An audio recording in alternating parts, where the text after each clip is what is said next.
Neat ಪರೀಕ್ಷೆಯಲ್ಲಿನ ಅಕ್ರಮದ ವಿರುದ್ಧ ಹಾಗೂ ಇದರಿಂದ ಅಸುನೀಗಿದ ವಿದ್ಯಾರ್ಥಿಗಳ ಆತ್ಮಕ್ಕೆ ಶಾಂತಿ ಕೋರಿ ಉಡುಪಿ ಜಿಲ್ಲಾ ಯುವ ಕಾಂಗ್ರೆಸ್ ವತಿಯಿಂದ ಕ್ಯಾಂಡಲ್ ಲೈಟ್ ಮಾರ್ಚ್ ಕಾರ್ಯಕ್ರಮವನ್ನು ಹಮ್ಮಿಕೊಳ್ಳಲಾಗಿತ್ತು.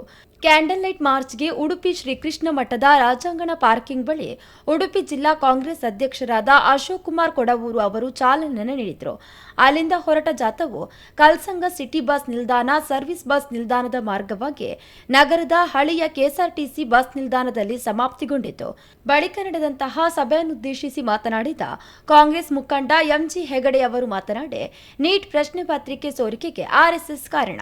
ಇದು ನಮಗೆ ಅರ್ಥವಾಗಬೇಕು. ಆರ್ಎಸ್ಎಸ್ ಮೋದಿ ಸರ್ಕಾರ ಬಂದಾಗ ಶಿಕ್ಷಣ ಮತ್ತು ಸಂಸ್ಕೃತಿ ಇಲಾಖೆಯ ಸಚಿವಾಲಯವನ್ನ ಕೇಳಿತು. ಈ ಎರಡು ಇಲಾಖೆಗಳನ್ನು ಇಟ್ಟುಕೊಂಡು ಆರ್ಎಸ್ಎಸ್ ತನ್ನ ವಿಚಾರಧಾರೆಯನ್ನ ಆಡಳಿತ ವ್ಯವಸ್ಥೆಯಲ್ಲಿ ಅನುಷ್ಠಾನಗೊಳಿಸುತ್ತಿದೆ.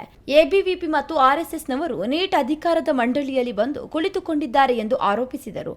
ಆರ್ಎಸ್ಎಸ್ ಅಧಿಕಾರದ ರಾಜಕಾರಣಕ್ಕೆ ಬಂದವರಲ್ಲ. ಅವರು ಈ ರಾಜಕಾರಣವನ್ನು ದುರುಪಯೋಗ ಮಾಡಿಕೊಂಡು ಭಾರತದಲ್ಲಿ ಹೊಸ ಸೈದ್ಧಾಂತಿಕತೆಯನ್ನ ಸ್ಥಾಪನೆ ಮಾಡಲು ಬಂದವರು. ಆರ್ಎಸ್ಎಸ್ಗೆ ವೈಜ್ಞಾನಿಕ, ವೈಚಾರಿಕ ಹಾಗೂ ಅಭಿವೃದ್ಧಿಶೀಲ ಮನಸ್ಸುಗಳನ್ನು ತಯಾರು ಮಾಡುವ ಶಿಕ್ಷಣ ಬೇಕಿಲ್ಲ. ಅವರಿಗೆ ಸಾರ್ವರ್ಕರ್ ಪ್ರತಿಪಾದಿಸುವ ಹಿಂದುತ್ವದ ಶೈಕ್ಷಣಿಕ ವ್ಯವಸ್ಥೆ ಬೇಕಾಗಿದೆ.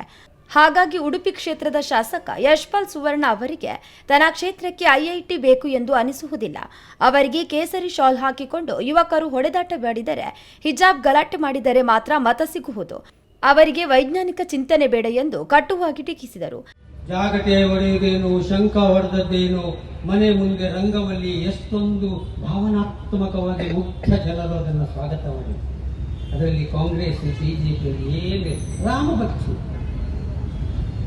ಯಾವ ರಾಮನ ಆದರ್ಶವನ್ನ ಇವರು ಜಗತ್ತಿಗೆ ತಮ್ಮ ಸಾಂಸ್ಕೃತಿಕ ಭಾಗವಾಗಿ ಪಾಠ ಮಾಡ್ತಾರೋ ಅಂತಹ ರಾಮನ ದೇಗುಲದಲ್ಲಿ ಕಾವಲು ಕಾಯಲಿಕ್ಕೆ ಆಗೋದಿಲ್ಲ ಅಂತಾದ್ರೆ ಇವ ಇಂಥದ ದೇಶದ ಚೌಕಿದಾರ. ಈ ವೇಳೆ ಕಾರ್ಯಕ್ರಮದಲ್ಲಿ ಮಾಜಿ ಸಚಿವ ಜಯಪ್ರಕಾಶ್ ಹೆಗ್ಡೆ, ಕರಾವಳಿ ಅಭಿವೃದ್ಧಿ ಮಂಡಳಿ ಅಧ್ಯಕ್ಷ ಎಂಎ ಗಫೂರ್, ಯುವ ಕಾಂಗ್ರೆಸ್ ರಾಜ್ಯ ಪ್ರಧಾನ ಕಾರ್ಯದರ್ಶಿ ಸುರಯ್ಯ ಅಂಜುಂ, ಉಡುಪಿ ಜಿಲ್ಲಾ ಯುವ ಕಾಂಗ್ರೆಸ್ ಅಧ್ಯಕ್ಷ ಕೃಷ್ಣಶೆಟ್ಟಿ ಬಜಗೋಳಿ, ಕಾಂಗ್ರೆಸ್ ಮುಖಂಡರಾದ ಕಿಶನ್ ಹೆಗ್ಡೆ ಕೊಳಕೆಬೈಲು, ಹರಿಪ್ರಸಾದ್ ರೈ, ಪ್ರಕಾಶ್ ಶೆಟ್ಟಿ, ಮುರಳಿ ಶೆಟ್ಟಿ, ಅನಿತಾ ಡಿಸೋಜ ಸೇರಿದಂತೆ ಹಲವು ಮುಖಂಡರು ಉಪಸ್ಥಿತರಿದ್ದರು.